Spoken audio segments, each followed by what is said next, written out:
قرآن کریم سے متعلق اب تک جتنی مباحث گزری ہیں ان سب کا خلاصہ یہ ہے کہ بہت سی کتابیں جو اہل سنت والجماعت کے مسلک سے تعلق رکھتی ہیں ان سے معلوم ہوتا تھا کہ قرآن کریم میں بعض آیات کی تبدیلی ہوئی ہے، اور ان آیات کا تعلق کس چیز سے تھا؟ آیا وہ آیات منسوخ ہو گئی تھیں، ناسخ آیات تھیں، یا یہ کہ ان کی تلاوت اور حکم دونوں اللہ نے اٹھا لیے تھے؟ ان تمام امور پر اب تک بات ہو چکی ہے، اور کوئی آدمی زیادہ سے زیادہ جو ثابت کرنا چاہے گا تو بہت زیادہ جب زور اور طاقت لگا کر سارے دلائل کو جمع کرے گا تو زیادہ سے زیادہ یہی ثابت کرنا چاہے گا والعیاذ باللہ کہ قرآن کریم اس میں تحریف ہوئی ہے، اور جو قرآن آج ہمارے ہاتھوں میں موجود ہے یہ پورا نہیں ہے۔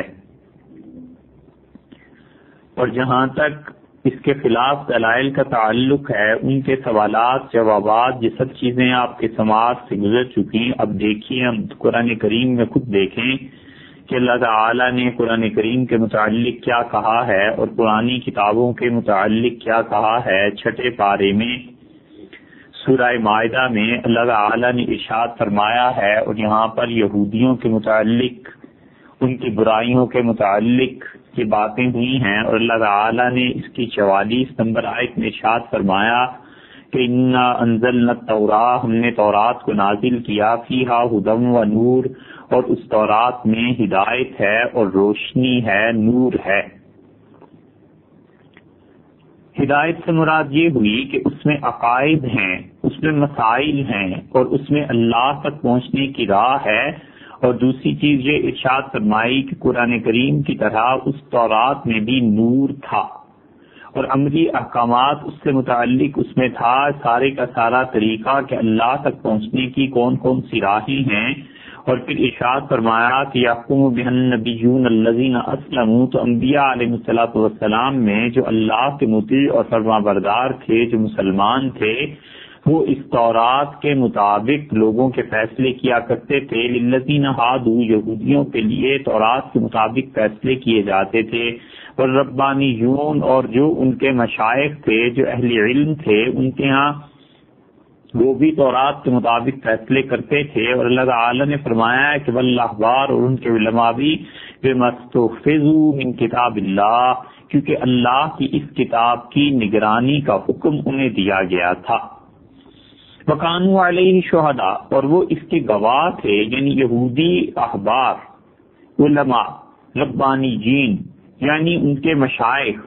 وہ سارے کے سارے لوگ اس بات کر کے گواہ تھے کہ واقعی اللہ کی کتاب ہے، اور اللہ نے بس یہ ارشاد فرمایا کہ تحفظوا من کتاب اللہ، خدا کی اس کتاب تورات کی ذمہ داری ان پر لگا دی گئی تھی کہ وہ اس کی حفاظت کرتے رہیں گے۔ اللہ تعالی نے یہاں پر صاف اور واضح لفظوں میں بتا دیا کہ تورات کی ذمہ داری مشائخ اور علماء یہود کے ذمہ کی گئی تھی کہ تم لوگ اس کتاب کی حفاظت کرو گے۔ پھر آگے چل کر اللہ تعالی نے انجیل کے متعلق بھی یہی بات ارشاد فرمائی، اور آیت نمبر 46 میں ارشاد ہوتا ہے کہ وَقَفَّيْنَا عَلَىٰ آثَارِهِمْ بِعِیسَىٰ ابْنَ مَرْیَم، اور ہم نے اس سے مسیح علیہ الصلوۃ والسلام کو اس کے بعد بھیجا، وہ تصدیق کرنے والے تھے تورات کی، اور ہم نے انہیں انجیل دی۔ وَآتَيْنَاهُ الْإِنجِيلَ، اور ہم نے انہیں انجیل دی، فِيهِ هُدًى وَنُورٌ، اور انجیل میں بھی ہدایت ہے، انجیل میں بھی نور ہے، وَمُصَدِّقًا لِمَا بَيْنَ يَدَيْهِ مِنَ التَّوْرَاةِ، اور وہ تورات کی تصدیق کرنے والی ہے، وَهُدًى وَمَوْعِظَةً لِّلْمُتَّقِينَ، اور متقی لوگوں کے لیے انجیل نصیحت ہے، اور انجیل میں پرہیزگار لوگوں کے لیے ہدایت ہے۔ یہ ساری باتیں بتاتی ہیں کہ تورات اور انجیل، ان دونوں کی حفاظت کی ذمہ داری اس وقت کے علماء پر لگائی گئی تھی، اور اس کے بعد اللہ تعالی نے یہاں پر تیسری کتاب جو نازل فرمائی اس کا بھی ذکر فرمایا 48 نمبر آیت میں، اور اللہ نے فرمایا کہ وَأَنزَلْنَا إِلَيْكَ الْكِتَابَ، اور اے نبی صلی اللہ علیہ وسلم ہم نے آپ کی طرف قرآن کو نازل کیا، اور قرآن بالکل سچائی کے ساتھ نازل کیا گیا، مصدقا لما بین یدیہ من الکتاب، اور جو کتابیں اس سے پہلے نازل ہو چکی ہیں قرآن ان کی تصدیق کرتا ہے. اور اگلا لفظ دیکھیے کیسے غضب کا لفظ ارشاد فرمایا وہ مہیمن علیہ، اور یہ قرآن محافظ ہے ان تمام کتابوں کا جو اس سے پہلے نازل ہو چکی ہیں. قرآن اللہ کی اس وحی کا محافظ ہے جس وحی کو خدا نے کبھی نازل کیا تھا. تو مہیمن کا مطلب یہ ہوا کہ نگرانی کرنے والا، حفاظت کرنے والا. اور اسی طرح بہت سے محققین نے، مفسرین نے اس کے سارے متعدد معنی نقل کر کے آخر پہ اس کا تقریباً سب نے اتفاق سے نقل کر دیا، اور انہوں نے کہا کہ اس کا مطلب یہ ہے کہ قرآن اس سے پہلے وہی کو چیک کرنے والا ہے، یہ نگران ہے، محافظ ہے. یعنی ہم قرآن کے معیار پر تورات کو اور انجیل کو پرکھیں گے. جو چیز قرآن اس کی تصدیق کرتا ہے وہ تمام کی تمام چیزیں سچی ہیں، اور قرآن جس کی تردید کرتا ہے وہ چیزیں غلط ہیں، جھوٹ ہیں. اللہ تعالی نے دو قرآن کریم کی صفات یہاں پر ارشاد فرما دی. ایک تو یہ کہ قرآن مصدق ہے، تصدیق کرتا ہے، اور دوسرے مہیمن ہے، یہ نگرانی کرتا ہے جو پچھلی وحی نازل ہوئی ہے. اور ان دو صفات کے لانے سے قرآن کریم کی دو حیثیتیں سامنے آ گئی کہ قرآن معیار کا کام دے گا ان تمام تحریفات کے لیے جو اس سے پہلے تورات میں، انجیل میں، دیگر کتابوں میں ہو چکی ہیں. تو اس کا مطلب یہ ہے کہ قرآن محفوظ رہے گا تو یہ معیار بنے گا. اگر قرآن ہی خود محفوظ نہ ہوتا تو یہ معیار کیسے بن سکتا تھا؟ سوچیں آپ. اللہ تعالی نے فرمایا تورات انجیل دونوں کو ہم نے نازل کیا، اس میں بھی ہدایت اور نور تھی. قرآن کا مسئلہ آیا تو اللہ نے کہا قرآن ان پر محافظ ہے. یعنی تورات اور انجیل میں جو کچھ ہے اسے قرآن کی کسوٹی پر پرکھو، اس ترازو میں تولو، جو چیز اس ترازو میں پوری اترے وہ ٹھیک، اور جس کو یہ رد کر دے وہ ظاہر ہے کہ تحریفات ہیں جو تورات اور انجیل میں کی گئی ہیں. تو اگر ایک لمحے کے لیے فرض کر لیا جائے کہ قرآن کی حفاظت نہیں ہو سکی اور اللہ تعالی نے اسے امت کے ذمے لگا دیا تھا، صحابہ کرام رضی اللہ عنہ کے ذمے کہ تم اس کی حفاظت کرنا، اور صحابہ رضی اللہ عنہ نے معاذ اللہ اس میں گڑبڑ کر دی تو قرآن کی خود اتھینٹسٹی خود مشکوک ہو گئی. تو یہ مہیمن کیسے بن سکتا ہے، یہ نگران کیسے بن سکتا ہے؟ اللہ تعالیٰ کو معلوم نہیں تھا کہ جس کتاب کو نازل کر رہا ہے تو ایک طرف وہ یہ لقب دیتا ہے کہ یہ قرآن ترازو ہے ان تمام کتابوں کے لیے پرکھنے کے لیے، اور دوسری طرف اس کی حفاظت ہی نہیں ہوئی. اس لیے یہ آیت بتاتی ہے کہ ایسا معاملہ نہیں ہے. قرآن کریم بالکل محفوظ ہے اور اللہ نے اس وحی کو محفوظ رکھنا تھا. اور اسی لیے جب تورات کا ذکر یہاں آیا ہے تو یہ لفظ قابل غور ہے کہ اللہ تعالیٰ نے فرمایا بِمَسْتُحْفِظُوا مِن کتاب اللہ. ہم نے یہودی علماء اور یہودی مشائخ ان کی ذمہ داری لگا دی تھی کہ خدا کی کتاب یعنی تورات کی حفاظت کریں. اور اللہ کو معلوم تھا کہ حضور اقدس صلی اللہ علیہ وسلم کی امت میں اگر ان کی ذمہ داری یہ لگا دی گئی کہ تم قرآن کریم کو محفوظ رکھنا اور یہ تمہاری ذمہ داری ہے تو لوگ اس ذمہ داری کو نہیں نبھا سکیں گے، اور آنے والی امت جو ہے اتنی بڑی چیز کی خود حفاظت نہیں کر سکے گی. اس لیے جب قرآن کا ذکر آیا تو دیکھیے آپ پھر سورہ حجر میں 13ویں پارے میں 15ویں سورت میں اور 14ویں پارے میں 15ویں سورت میں اللہ تعالیٰ نے 14ویں پارے کے بالکل آغاز میں ارشاد فرما دیا کہ اِنَّا نَحْنُ نَزَّلْنَا الذِّکْرَ، اس قرآن کو، اس نصیحت کو ہم نے ہی ہم نے ہی نازل کیا ہے، وَإِنَّا لَهُ لَحَافِظُونَ، اور ہم ہی اس کی حفاظت کرنے والے. 3 ضمائر لائے، اِنَّا بلا شک و شبہ، ہم، نحنو پھر رائے ہیں، ہم، نزلنا ہم ہی نے اسے نازل کیا ہے. تاکید کے موقع پہ یہ 3 ضمیریں اکٹھی لے آنا، ہم ہم نے ہی نازل کیا ہے، تو پھر اس کا ترجمہ یہی کریں گے نا کہ بھئی بالکل ہم نے ہی نازل کیا ہے اسے، وَإِنَّا لَهُ لَحَافِظُونَ، اور ہم اس قرآن کے محافظ ہیں. اب کہاں وہ تورات جس کے متعلق اللہ نے کہا علماء اور مشائخ کی ذمہ داری، اور قرآن کی جب باری آئی تو اللہ نے فرمایا کہ بالکل ہم اس کی حفاظت کرنے والے ہیں. آج پوری کائنات میں کوئی ایسی کتاب نہیں ہے جو خود بھی اپنے متعلق دعویٰ کر سکے، حتیٰ کہ تورات اور انجیل بھی یہ دعویٰ نہیں کر سکتی کہ ہم محفوظ ہیں۔ قرآن اس دعوے میں بالکل منفرد ہے، اور باقی کتابوں کے متعلق زیادہ سے زیادہ یہی کہا جا سکتا ہے کہ خدا کی کچھ تعلیم اس میں باقی ہوگی، باقی مرتب وہ انسانوں نے کی ہیں۔ قرآن واحد ایسی کتاب ہے جس کے متعلق اللہ نے فرمایا کہ ہم نے اسے نازل کیا ہے، ہم ہی اس کے بالکل محافظ ہیں، لوگوں پر چھوڑا ہی نہیں، اس امت کے حوالے بات کو کیا ہی نہیں۔ اللہ تعالی کا مزاج اگر یہ غیر مناسب لفظ ولیعوذ باللہ، خدا کی پناہ،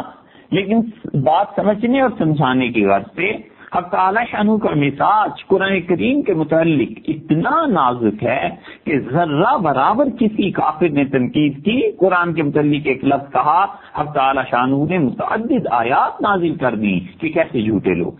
نبی کریم صلی اللہ علیہ وسلم کی آیات نازل ہوتی تھی، پھر منسوخ ہو جاتے تھے وقت کے ساتھ ساتھ احکامات۔ یہ سورہ بقرہ کی ایک آیت کا حوالہ، اس پر تفصیلی بحث گزر چکی، یہ دیکھ لیجئے 14ویں پارے میں سورہ النحل 16ویں سورت ہے، اور 101 نمبر آیت سے جو رکوع شروع ہو رہا ہے، اللہ نے فرمایا وَإِذَا بَدَّلْنَا آیَةً مَكَانَ آیَةٍ، اور جب ہم کسی حکم کی جگہ دوسرا حکم بھیج دیتے ہیں، ایک آیت کی بجائے دوسری آیت نازل کر دیتے ہیں، وَاللَّهُ أَعْلَمُ بِمَا يُنَزِّلُ، اور اللہ تعالیٰ خوب جانتا ہے کہ جو کچھ اس نے نازل کرنا ہے، جو کچھ بھیجنا ہے وہ خوب جانتا ہے۔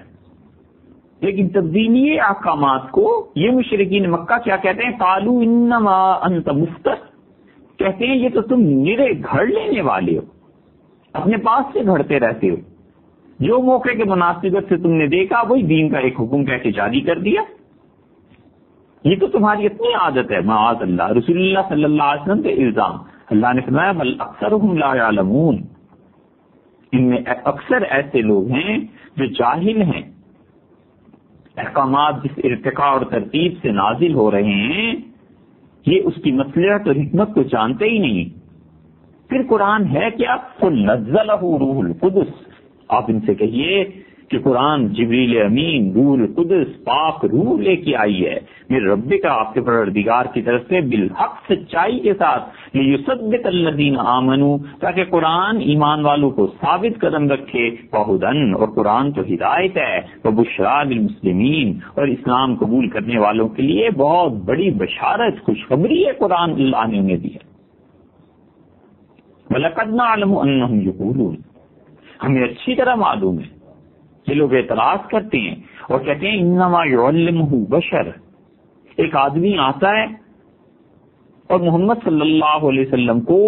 قرآن سکھا جاتا ہے۔ مکہ مکرمہ میں 2 غلام تھے اور وہ لوگوں کی تلواریں بنایا کرتے تھے لوہے سے، اور تورات انجیل بھی پڑھتے تھے، تو رسول اللہ صلی اللہ علیہ وسلم کبھی ان کے پاس رک جاتے تھے۔ تو مشرکین مکہ نے جب یہ دیکھا کہ 2 غلاموں کے پاس یہ رکتے ہیں تو ان سے کہنے لگے کہ کیا تم دونوں لڑکے انہیں قرآن سکھاتے ہو؟ انہوں نے کہا بھی ہم کہاں سکھا سکتے ہیں۔ ان کا نہیں، تم تورات اور انجیل پڑھتے ہو نا، تم اسے قرآن سکھاتے ہو۔ اللہ نے فرمایا انما يعلمه بشر، یہ کہتے ہیں کہ ایک آدمی سکھاتا ہے، لسان الذی یلحدون الیہ، جن لوگوں جس شخص کی طرف تم نسبت کرتے ہو، عجمی،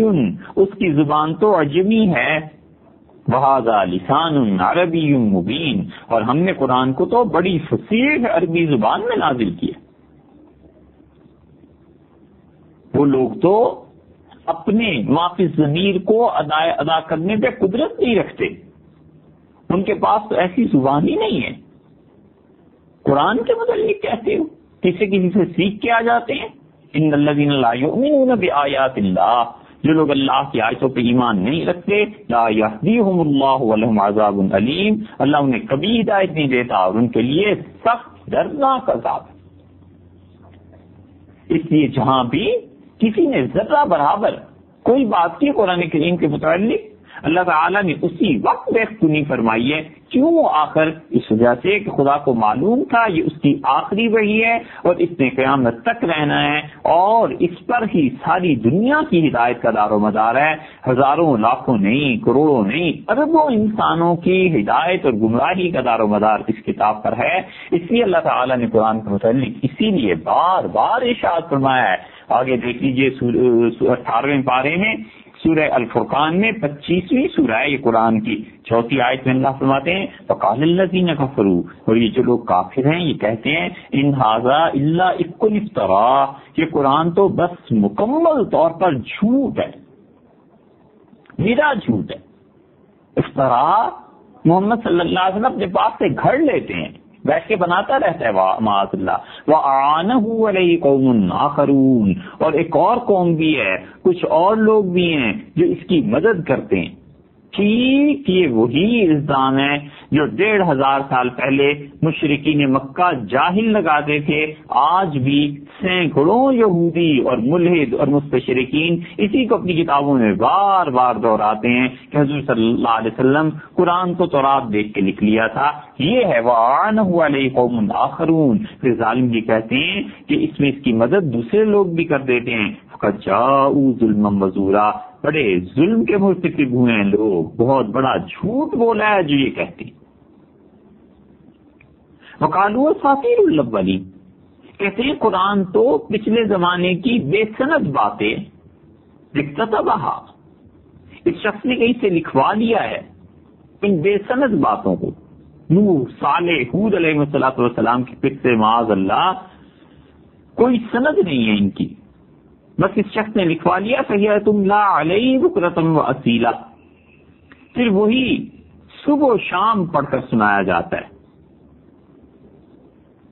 اس شخص نے لکھوا لیا ہے، پھر وہی اس شخص کو صبح و شام پڑھ کر سنایا جاتا ہے۔ اللہ نے کہا قرآن کے متعلق کہتے ہو قُلْ أَنزَلَهُ الَّذِي يَعْلَمُ السِّرَّ فِي السَّمَاوَاتِ وَالْأَرْضِ، آپ کہہ دیجئے اس قرآن کو تو اس ذات نے نازل کی ہے جس سے آسمانوں کے زمین کے ایک ایک راز کی خبر ہے، اس کا علم اتنا کامل ہے کہ مخلوق کا علم اس سے کوئی نسبت ہی نہیں رکھتا۔ إِنَّهُ كَانَ غَفُورًا رَحِيمًا، وہ بڑی مغفرت کرنے والا ہے، مہربان ہے، ایسی بےہودہ باتوں پہ فوراً عذاب نازل نہیں ہو جاتا، تمہیں مہلت دے رہا ہے، توبہ کر لو۔ یہ ہے قرآن کریم، اس لیے اللہ نے بتایا ہے کہ ہم نے اسے نازل کیا ہے، ہم اس کی حفاظت کرنے والے ہیں۔ اس لیے جتنے بھی مذاہب ہیں دنیا میں، اسلام کو اس لیے برتری حاصل نہیں ہے کہ بہت اعلیٰ درجے کا کوئی مذہب ہے، یہ اس کی بہت اچھی کوئی چیز ہے، بلکہ بات یہ ہے کہ اسلام وہی دین ہے، وہی مذہب ہے جو اللہ تعالیٰ نے نوح علیہ السلام کو دیا تھا، جو اللہ تعالیٰ نے موسیٰ اور عیسیٰ علیہ السلام کو دیا تھا۔ فرق یہاں پڑ جاتا ہے کہ قرآن ہسٹوریکل کریڈیبلٹی قرآن کی، تاریخی اعتبار قرآن کو حاصل ہے، اور قرآن کے علاوہ کوئی وحی ایسی نہیں ہے جس کے متعلق ہم یہ کہہ سکیں کہ ہسٹوریکل کریڈیبلٹی اسے بھی حاصل ہے۔ دنیا بھر کے مستشرقین، دنیا بھر کے کافر یہ تلے ہوئے ہیں اس بات کو کرنے کے لیے کہ کسی طرح وہ ثابت کریں کہ قرآن محفوظ کتاب نہیں، قرآن بھی وقت کے ساتھ ساتھ ایسے ہی ہو گیا تھا، ولیعذ باللہ وقت کے ساتھ ساتھ کیا حضور صلی اللہ علیہ وسلم کی آنکھ بند ہوئی، اس میں سے ابو بکر رضی اللہ عنہ یہ آیتیں نکال دی، عمر رضی اللہ عنہ یہ آیتیں نکال دی، عثمان رضی اللہ عنہ تو بالکل صاف ہی کر گئے۔ یہ جتنے لوگ اس قسم کے عقیدے رکھتے ہیں کہ قرآن محفوظ نہیں ہے، مستشرقین ہوں، یہودی ہوں، عیسائی ہوں، جو بھی کافر ہو، وہ صرف یہ چیز ثابت کرنے پہ لگے ہوئے ہیں کہ دنیا میں اسلام کے پاس کوئی قطعی چیز نہیں ہے، اور اللہ نے اسی لیے پوری طرح ٹھوک بجا کر یہ بات کہی اور پورے دعوے سے کہا کہ ہم نے قرآن کو نازل کیا ہے، ہم اس کی حفاظت کر رہے ہیں۔ تورات کی حفاظت یہودی علماء اور مشائخ کے ذمے کی تھی، اور ہوتا یہ تھا کہ تورات کے، انجیل کے جو پرانے نسخے دنیا میں ملے ہیں، آپ دیکھیے بعض چیزیں ان میں ایسے ملی جسے تانبے پر لکھ لیا گیا، کچھ چیزیں ایسی مل گئیں جنہیں پتھروں پر لکھ لیا گیا، اور بڑا مشکل تھا پتھروں پر لکھنا، انسان ان چیزوں کی حفاظت نہیں کر سکے، زمانے کے دست و برد سے اسے محفوظ نہیں رکھ سکے، پتھر ٹوٹ گئے، اور جہاں جہاں آیات تورات کی اور انجیل کی کندہ کی گئی تھی وہ سب کی سب کچھ سے کچھ ہو گئی، اور قرآن جب آیا ہے تو اس کی حفاظت کا دور شروع ہو گیا تھا، اور حفاظت کا دور ایسے شروع ہو گیا تھا کہ کہ اس زمانے میں لوگ لکھ لیا کرتے تھے. اسی لیے رسول اللہ صلی اللہ علیہ وسلم نے فرمایا تھا کہ اوما بیدہ الی الخط، نبی کریم صلی اللہ علیہ وسلم نے اپنے دست مبارک سے اشارہ فرمایا اور کہا کہ لکھ لیا کرو. یہ حضرت ابو سفیان رضی اللہ عنہ کے والد حرب تھے اور ان کا کسی لکھے پڑھے سے واسطہ پڑ گیا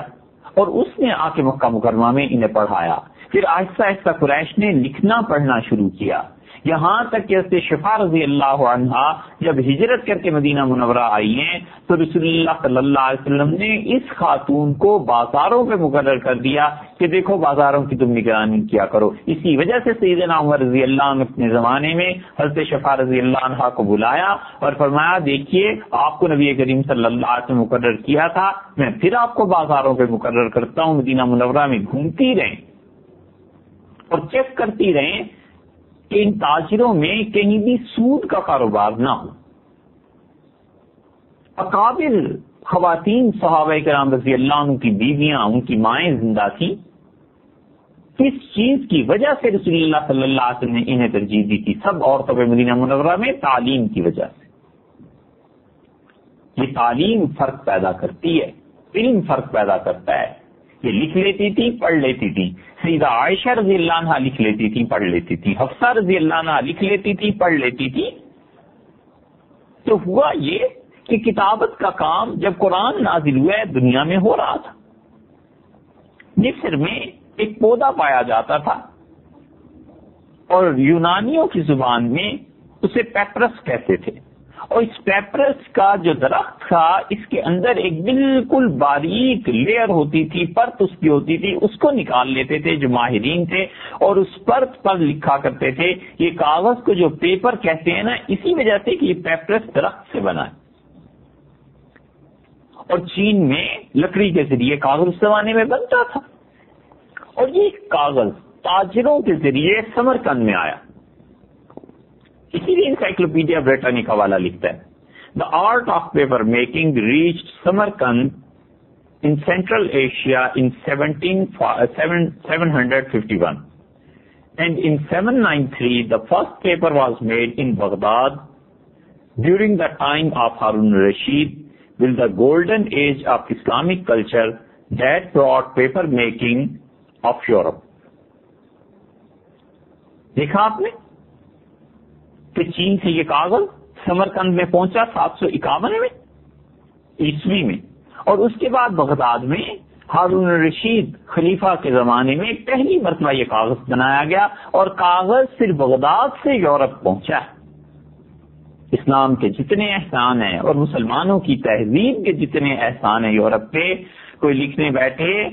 تو اس بریٹانیکا جیسی 20 جلدیں لکھتے اگر کسی کے پاس علم ہو. اسلام نے دنیا کو وہ کچھ دیا ہے اور اسلام نے وہ تہذیب دنیا کو عطا کی ہے جس میں کم سے کم خون نہیں تھا، کم سے کم آگ نہیں تھی، لوگوں کی قتل و غارت گری نہیں تھی، اور علم کا دور دورہ تھا. نبی کریم صلی اللہ علیہ وسلم پر وحی نازل ہوئی ہے 610 عیسوی میں،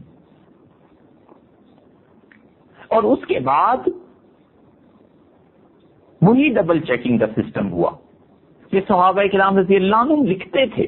حضور صلی اللہ علیہ وسلم نے 40 کے قریب لکھے پڑے لوگ رکھے ہوئے تھے اپنے ساتھ. جب بھی کوئی بات نازل ہوتی تھی اسے لکھ لیتے تھے، اور ساتھ ساتھ حفظ بھی ہو جاتا تھا. تو لکھے ہوئے کو حفظ کے ذریعے چیک کرنا اور حفظ کو لکھے ہوئے کے ذریعے چیک کرنا، اور پھر وہ حدیث جو پہلے گزر چکی کہ سیدنا ابوبکر رضی اللہ عنہ نے حضرت عمر رضی اللہ عنہ کے اصرار پہ بلوایا،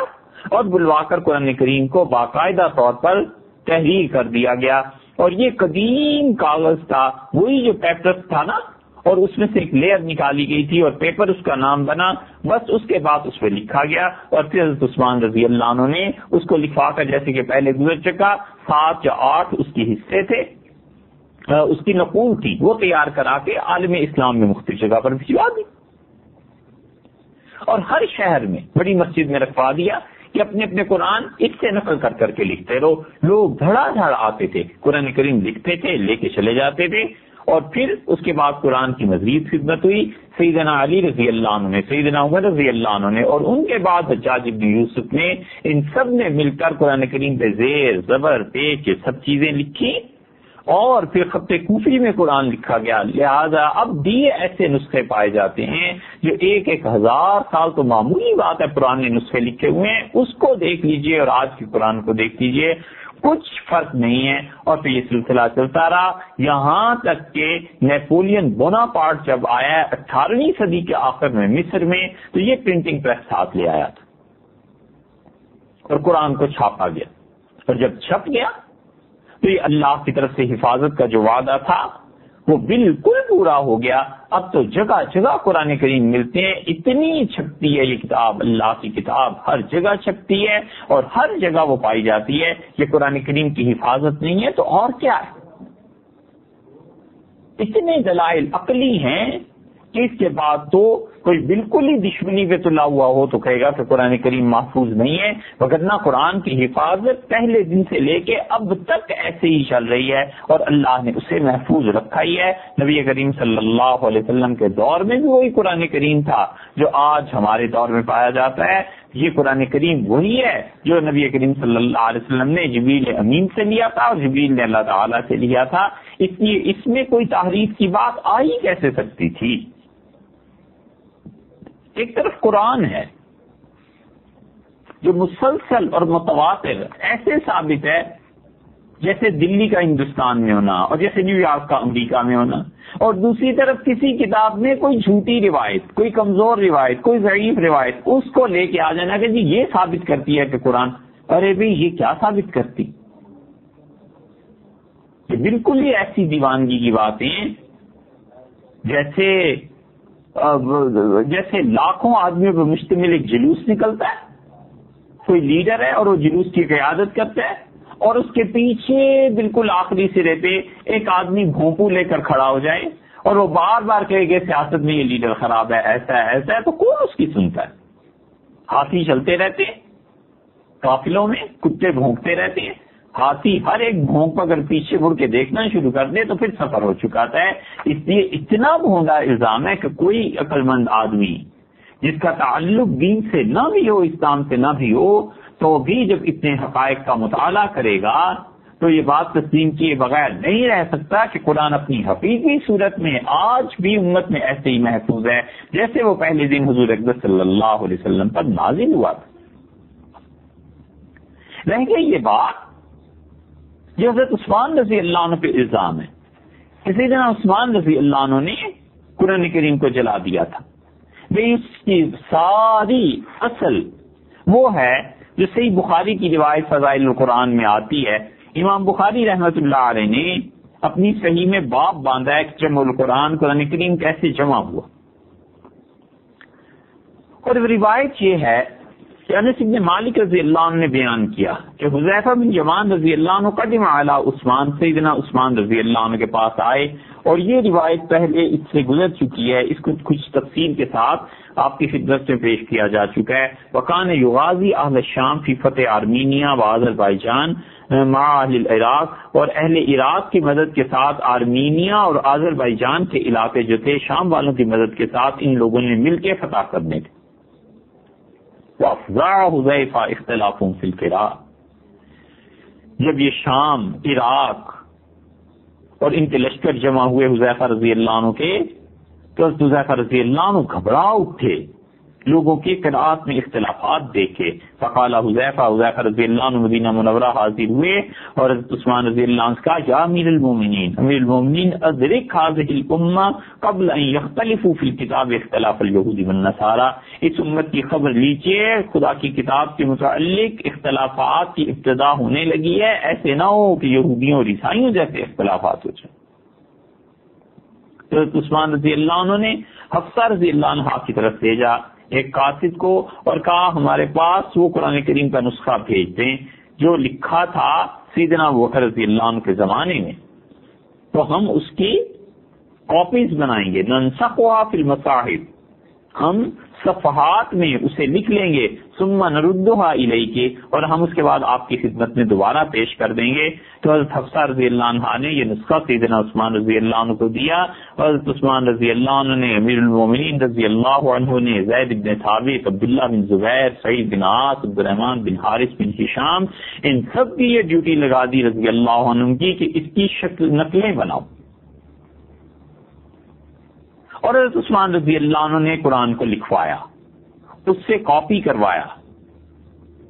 اور پھر آگے آتا ہے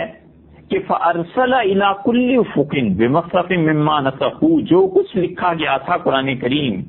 کاپیز تیار کی گئی تھی، نقلیں بنائی گئی تھیں، اس نسخے کو دیکھ کر سیدنا عثمان رضی اللہ عنہ نے اسے اپنی ساری خلافت میں بھجوائے۔ وہ نسخے، وہ 7 یا 8 نسخے جتنے بھی تھے، وَأَمَرَ بِمَا سَوَاهُ مِنَ الْقُرْآنِ،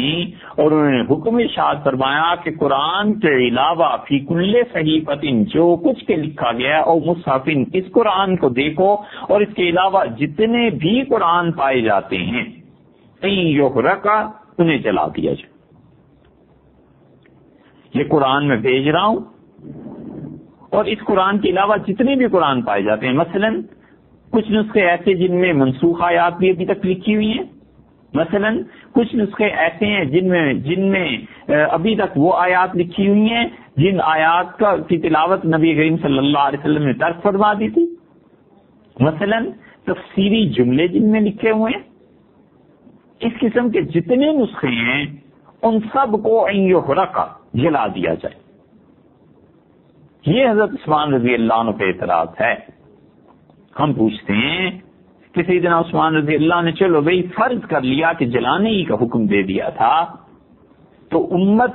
لڑ کے ٹکڑے ٹکڑے ہو جاتی ہے، اور قرآن جیسی کتاب اگر محفوظ نہ رہتی، والعیاذ باللہ، فرض کر لو یہ زیادہ اچھا تھا یا وہ جو باقی نسخے تھے انہیں آگ میں جلانا زیادہ اچھا تھا؟ سیدنا عثمان رضی اللہ عنہ نے کون سی ایسی خرابی کر دی؟ اور عثمان رضی اللہ عنہ نے کیا یہی لکھ کے بھیجا تھا کہ یحرقہ، کہ اسے جلا دیا جائے؟ یہ یحرقہ کا لفظ جو ہے نا، تحریق، جلانا، ہا کے ساتھ ہے۔ حلوے کے آغاز میں جو ہا آتی ہے اس کے ساتھ ہے نا۔ اور دوسری روایت ترمذی کی یہ ہے کہ وہ کہتے ہیں نقل کرنے والے سے ایک نقطہ چھوٹ گیا ہے، اور یہ تھا اصل میں لفظ کہ یحرقہ، کہ ان کو پھاڑ دیا جائے۔ اسماعیلی رحمت اللہ علیہ وہ بخاری کی روایت کا کہتے ہیں کہ انتم ہا، یہ حکم دیا تھا کہ مٹا دیا جائے۔ تو جب الفاظ میں خود روایت میں اختلاف ہو گیا کہ سیدنا عثمان رضی اللہ عنہ کا اصل حکم کیا تھا، کیا جلا دینا یا یہ کہ پھاڑ دینا یا مٹا دینا، تو پھر جب اختلاف خود ایک لفظ میں روایات میں واقع ہو گیا ہے تو مختلف فی روایت پر یقین کر لینا، اور سیدنا عثمان رضی اللہ عنہ کی جلالت قدر اور نبی کریم صلی اللہ علیہ وسلم کے داماد اور ان کا اللہ سے تعلق، اس کی کوئی اہمیت ہی نہیں رہی۔ پھر الزام جو لگانا ٹھہرا۔ اور دوسری جگہ آتا ہے کہ وَأَمَرَهُمْ أَن يَحْرِقُوا، حضرت عثمان رضی اللہ عنہ نے حکم دیا کہ جو کوئی بھی اس قرآن جو میں بھیج رہا ہوں اس کے علاوہ کوئی اور لکھا گیا ہے اسے جلا دیا جائے۔ اور اس زمانے میں حرقت المصاحف بالعراق بالنار، عراق میں آگ میں متعدد نسخے ڈال دیے گئے۔ یہ کیا جو لوگ جلا رہے تھے، ہم سوال یہ کرتے ہیں کہ کیا وہ اپنے گھروں میں تنہائی میں جلا رہے تھے؟ ان میں کوئی ایمان نہیں رہ گیا تھا؟ سیدنا علی رضی اللہ عنہ کی روایت، امیر المومنین رضی اللہ عنہ نے ارشاد فرمایا لا تقولوا لعثمان فی احراق المصاحف، قرآن کریم کے جن نسخوں کو جلانے کا عثمان رضی اللہ عنہ نے حکم دیا تھا، عثمان پر تان نہ کرنا، الا خیرن، سوائے اچھائی کے انہوں نے کوئی کام نہیں کیا، بالکل ٹھیک کیا۔ مصعب بن سعد کہتے ہیں ادرکت الناس متوافرین، میں نے کثرت سے لوگوں کو دیکھا جب حضرت عثمان رضی اللہ عنہ نے حکم دیا تھا تو ان مصاحف کو جب جلایا گیا فاعجبہم ذالک، تو لوگوں نے عاجبہم اس میں تعجب کا اظہار کیا یا خوشی کا اظہار کیا، تو لوگ آخر دیکھ ہی رہے تھے، کہ جتنا آج اعتراض کرنے والے اپنا ایمان کہتے ہیں کہ ارے عثمان رضی اللہ عنہ نے قرآن چلا دیا تھا، کیا عثمان رضی اللہ عنہ اور صحابہ کرام رضی اللہ عنہ اور پوری خلافت اسلامیہ میں مسلمانوں میں اتنی غیرت، اتنا ایمان بھی نہیں تھا جتنا آج یہ اعتراض کرنے والوں کا ایمان ہے؟ یہ بھی تو سوچنا چاہیے۔ اس زمانے کے ظالم آج کے بہت سے نام نہاد اولیاء اللہ سے بہتر تھے، انہوں نے حضور اکرم صلی اللہ علیہ وسلم کے دور کی برکات دیکھی تھی، اور آگے آیا ہے کہ جن لوگوں کے سامنے یہ جلائے گئے نسخے لم ینکر ذالک منہم احد، کسی ایک نے بھی حضرت عثمان رضی اللہ عنہ کو برا نہیں کہا، کسی ایک نے بھی اس فعل پر تنقید نہیں کی، تو ہم کہتے ہیں چلو بھائی فرض کر لو جلا دیے گئے، لوگوں کے سامنے جلائے گئے، مجمع جمع ہو گئے، متوافرین لوگوں کے چھٹ لگ گئے اس چیز کو دیکھنے کے لیے، ان میں سے تو کسی نے اعتراض نہیں کیا۔ اب 1500 سال بعد اعتراض یاد آ رہا ہے کہ عثمان رضی اللہ عنہ نے یہ کیا، فرض کی جلائی گئے تھے، تو کیا ان کا جلانا اچھا تھا جن میں تفسیری جملے شامل تھے، جن میں منسوخ آیات شامل تھیں؟ حضرت عثمان رضی اللہ عنہ کا ختم کرو اس قصے کو، اور جو اصل حقیقی قرآن ہے وہ تمہارے سامنے، یہ اچھا تھا؟ یا یہ کہ اس صدی میں اختلافات پڑ جاتے ہیں کہ قرآن میں یہ بھی ہے اور یہ بھی ہے، ایک کہتا نہیں جی یوں ہے اور دوسرا کہتا یوں ہے، امت ٹکڑے ٹکڑے ہو جاتی؟ اور قرآن کریم جیسی عظیم چیز جو واحد معتمد چیز ہے جس میں سارے مسلمان متفق ہے، خود مسلمان ایسے نہ رہتے، اور تورات انجیل اور زبور جیسی حیثیت قرآن کریم کی ہو جاتی، یہ زیادہ اچھا تھا؟ عثمان رضی اللہ عنہ کا فیض زیادہ اچھا تھا؟ فرض کر لو اگر انہوں نے چلایا۔ اور اصل روایت ابو قلابہ رضی اللہ عنہ کی ہے۔ بات یہ ہے اگرچہ ان پہلی روایات کو حافظ ابن حجر رحمۃ اللہ علیہ سے لوگوں نے ترجیح دی ہے، لیکن اصل بات جو عثمان رضی اللہ عنہ نے لکھی تھی، خدا کا خوف کرنا چاہیے، وہ خط پڑھ لینا چاہیے جو عثمان رضی اللہ عنہ نے لکھا تھا، الزام لگاتے ہوئے صاحب یہ کون سا اصول ہے، یہ آخر دنیا کی کس عقل اور نقل سے ثابت ہے کہ جس پہ الزام لگے اس سے مت پوچھو، باقی سارے محلے سے پوچھتے رہو۔ ایک لڑکے نے چوری کی، اب سارے محلے میں سرگوشیاں ہو رہی ہیں کہ اس نے چوری کی،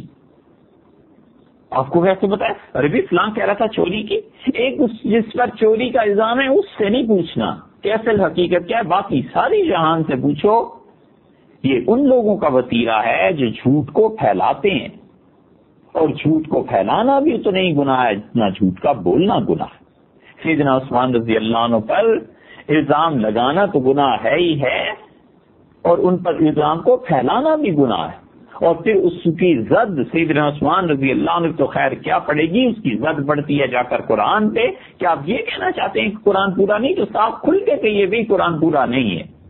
تاکہ دوسرے کو فتویٰ دینے میں بھی آسانی ہو کہ جو قرآن کریم کو مکمل نہیں مانتا، یہ اس بات کا قائل ہے کہ قرآن میں تحریف ہو گئی ہے، اس بات کا قائل ہے کہ صحابہ کرام رضی اللہ عنہ نے قرآن کریم میں تحریف کر دی تھی، بلا شک و شبہ وہ کفر کا ارتکاب کرتا ہے،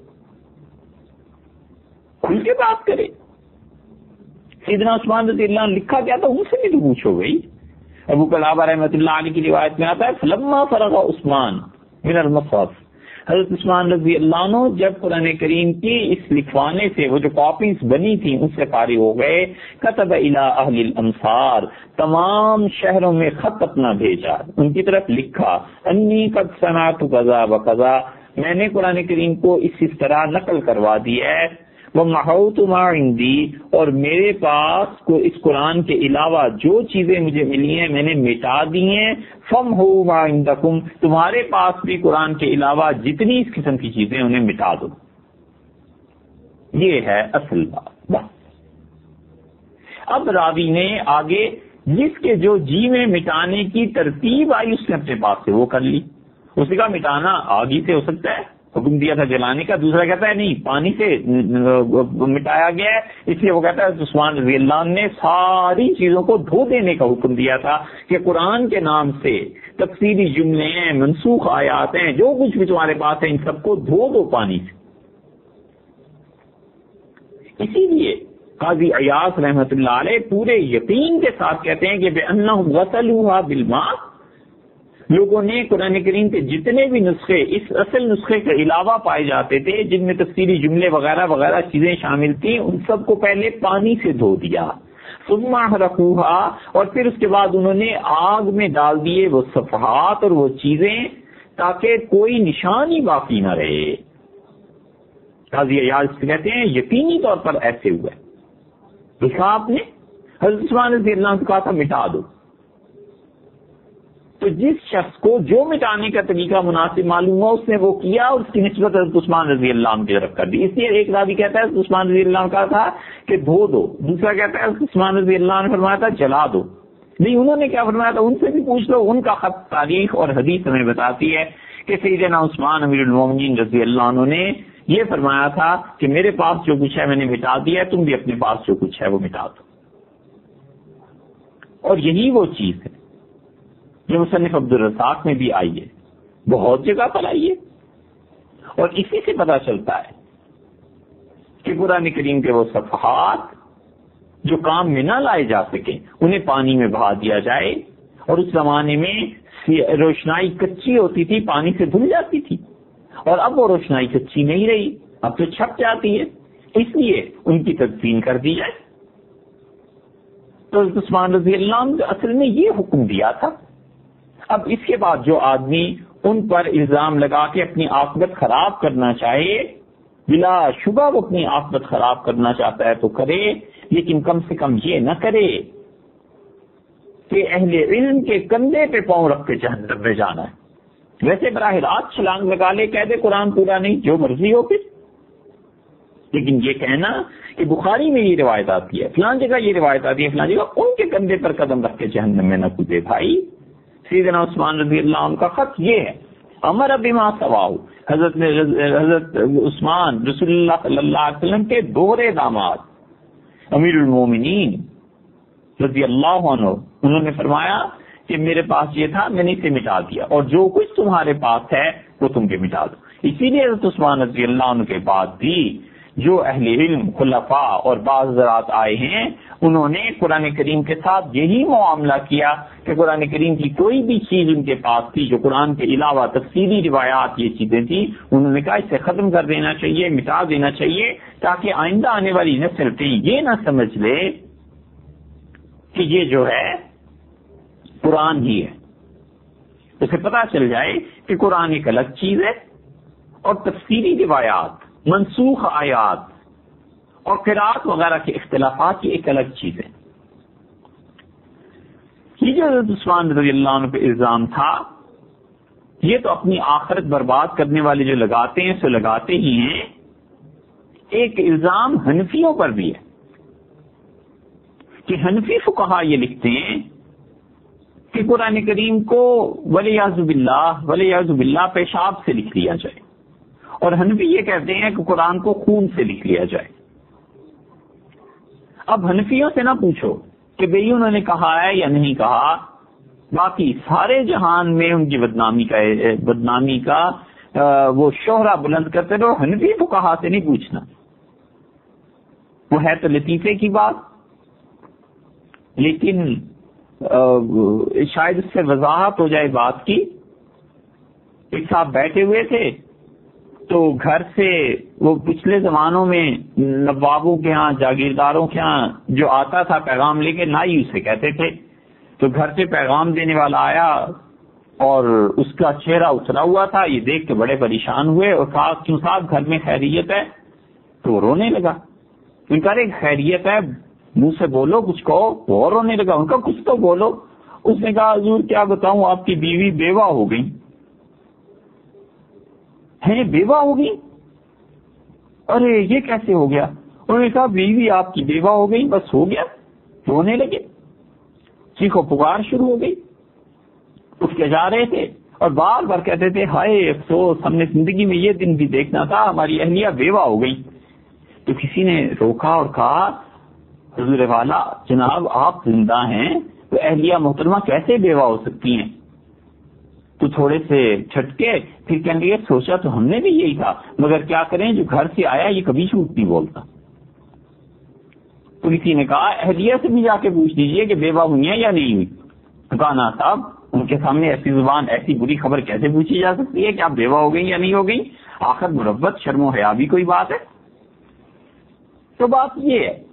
کہ اصل میں جس سے تعلق ہے اس سے نہیں پوچھنا،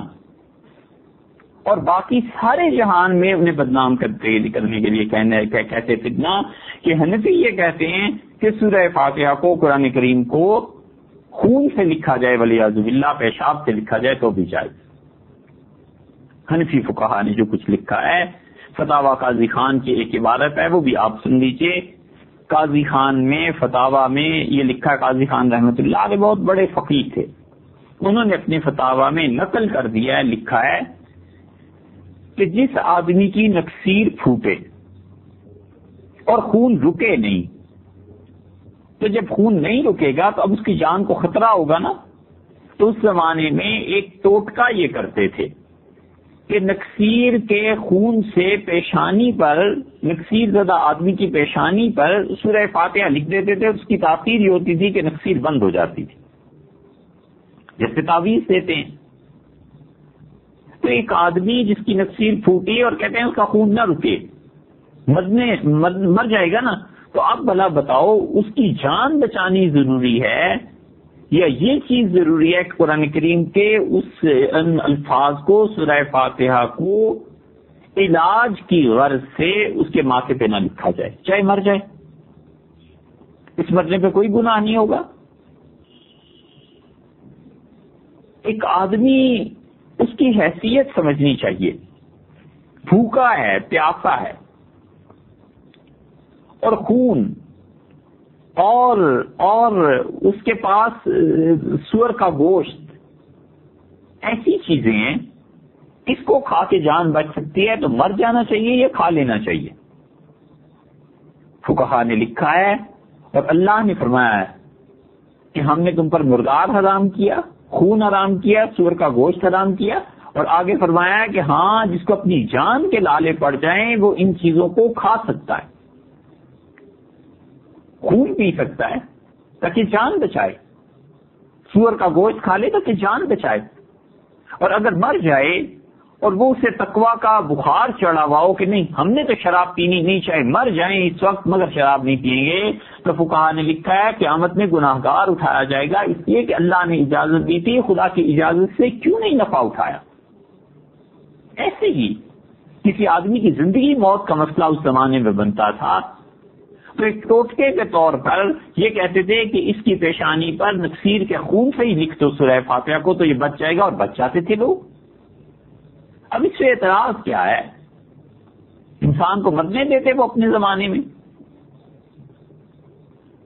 اور اس مصنوعی تقدس کے قائل ہوتے۔ فقہا عملی زندگی سے بحث کیا کرتے تھے، حقیقی زندگی کو دیکھا کرتے تھے، یہ چیز نہیں تھی کہ وہ ولیعذ باللہ وہ زندگی تو نفاق بھی بسر کر رہے ہوں اور مصنوعی تقدس کا لبادہ انہوں نے اوڑھ لیا، ان کا مرنے والے کی جان کو بچاؤ۔ نبی کریم صلی اللہ علیہ وسلم نے صحیح بخاری میں نہیں آیا بھیج دیا تھا اور ارشاد فرمایا ان کو خارش ہو گئی ہے، اور وہ مر رہے تھے بیچارے خارش سے، اتنی شدید، اس زمانے میں تو اچھے تھے، بعد میں مرتد ہوئے، اور رسول اللہ صلی اللہ علیہ وسلم فرمایا انہیں اونٹ جہاں میرے بندے بھی ہیں وہاں بھیج دو اور انہیں کہو کہ اونٹوں کا پیشاب پئیں۔ اب کوئی کہے کہ اونٹ کا پیشاب پینا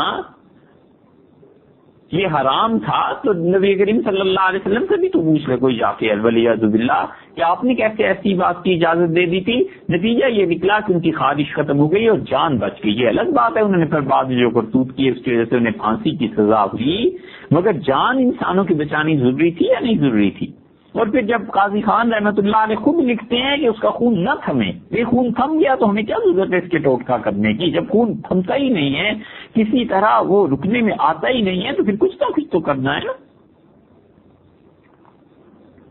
یہ الزام ہے حنفیوں پہ اور یہ اس کی حقیقت ہے۔ اب بھی قاضی خان رحمۃ اللہ علیہ کے فتاوی ہیں، دیکھ لیجیے، ادھوری بات نقل کر دی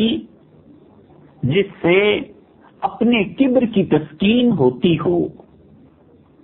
اور دوسروں کی بدنامی ہوتی ہو، یہ چیزیں اللہ کے یہاں بھی پوچھی جائیں گی یا نہیں؟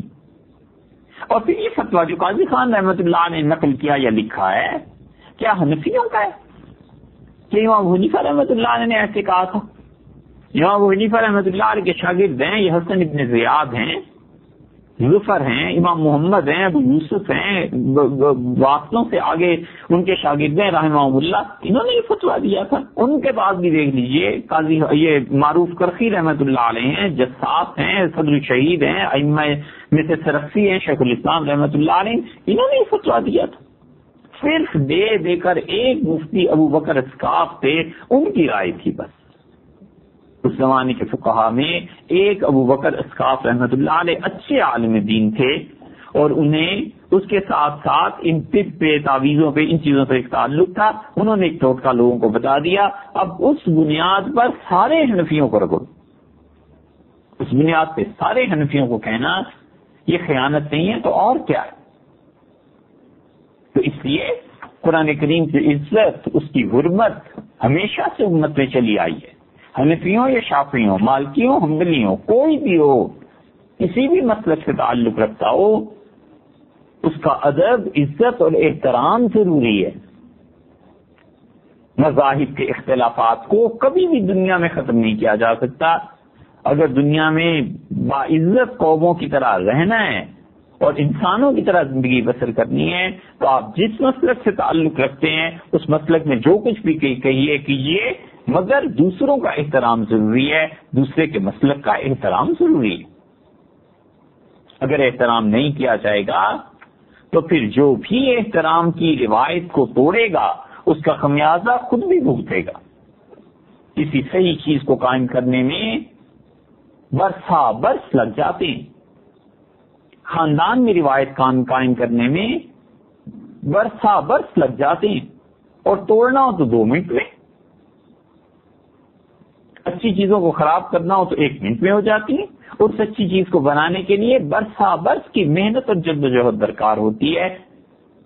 تو قرآن کریم کی عزت، حرمت یہ متفقہ مسئلہ ہے۔ اگر کسی کی اکا دکا کوئی رائے ملتی بھی ہے تو بس اسے اگنور کر دینا چاہیے، اسے درگزر کر دینا چاہیے، سمجھنا چاہیے کہ ہوگی کوئی بات کسی نے کہی ہوگی، اس سے بحث کیا ہے۔ کسی بھی مسلک کے جمہور علماء جب کسی چیز کے قائل ہوا کرتے ہیں تو وہاں پہ اکا دکا مفتی اس کے خلاف فتویٰ دیں تو کوئی اس کی طرف توجہ نہیں کرتا۔ سبکی نے طبقات شافعیہ لکھی ہے، اور سبکی کی طبقات کو پڑھیے، 20 شافعی فقہا کے نام انہوں نے گنوائے، اور ہر فقیہ کے نام کے بعد متعدد مقامات پہ وہ کہتے ہیں کہ انہوں نے یہ مسئلہ ہمارے خلاف لکھا ہے، یہ مسئلہ شافعی مسلک سے ہٹ کے لکھا ہے، یہ مسئلہ ایسے لکھا ہے۔ اب کوئی اللہ کا بندہ اٹھے کل شافعی مسلک کا جس کے ساتھ تعلق ہو اور وہ یہ کہنے لگے کہ شافعیوں کا مسلک یہ ہے، تو بھئی شوافع کا مسلک نہیں ہے، ان میں سے کسی ایک آدمی نے اس کے خلاف کوئی روایت لکھی ہے تو اس کا کوئی اعتبار نہیں۔ مفتیوں کے تفردات ہوا کرتے ہیں، حتیٰ کہ ہمارے اس دور میں بھی بسا اوقات سارے مفتی ایک طرف ہوتے ہیں اور ایک مفتی اپنے دلائل کی بنیاد سے ایک طرف ہوتا ہے، تو جو اللہ کے اچھے بندے ہیں وہ جمہور مفتی جہاں پر بہت زیادہ ہوں اور ان کا گویا ایک طرح کا اکٹھ اور جوڑ ہو جائے کسی فتوے پر، اسی پر عمل کیا کرتا ہے، اکا دکا کی رائے کا کوئی اعتبار نہیں ہوتا۔ ایسے بھی مل جائیں گے مصر والے جنہوں نے کئی ایک فتوے دے دیے لیکن ان کے فتووں کا کوئی اعتبار نہیں کیا گیا۔ سو اسی طرح قرآن کریم اول سے آخر تک محفوظ ہے اور اس کی حفاظت تینوں طریقوں پر ہے۔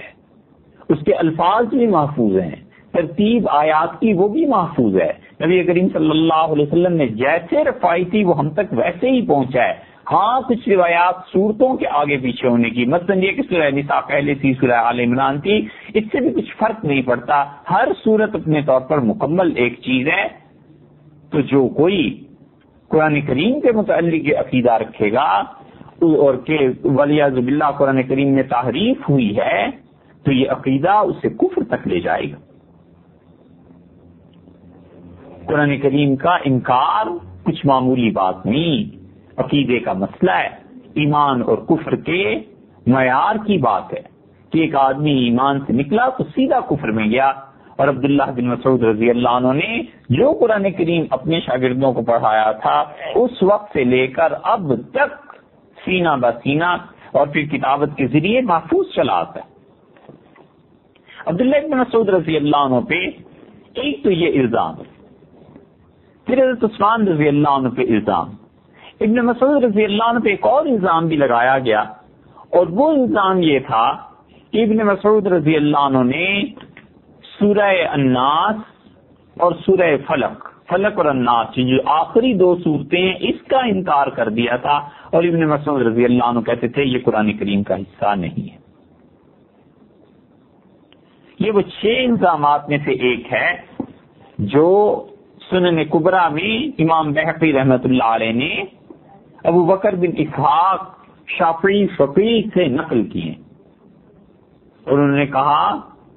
پھر وہی روایت پہ آ گئی بات جہاں سے عبداللہ بن مسعود رضی اللہ عنہ پہ تنقید کی بات شروع ہوئی تھی کہ لوگوں نے ان پہ کیا الزام لگائے، اس میں سے